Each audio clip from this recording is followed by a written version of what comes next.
నిన్న మొన్న మాట్లాడుతున్నారు వాళ్ళు 3 నెలల 6 నెలల కేసీఆర్ మళ్ళీ ముఖ్యమంత్రి అవుతాడు ఈ ప్రభుత్వాన్ని పడగొడతామని. నీ అయ్యా ఎవర్రా పడగొట్టేటోడు?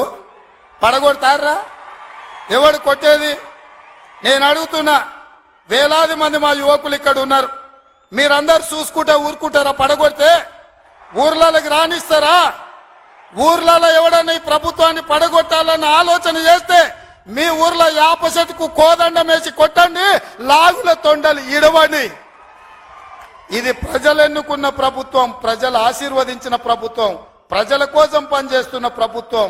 ఇది ప్రజా ప్రభుత్వం. ఆడ అనుకుంటుండు 1,00,000 కోట్లు పెట్టి కట్టిన కాళేశ్వరం కూలినట్టు ఈ ప్రభుత్వం కూలుతుందని. నీ అయ్యా నువ్వు దోపిడీకి పాల్పడ్డావు కాబట్టి ఆ కాళేశ్వరం గాలి వస్తే కొట్టుకుపోయింది.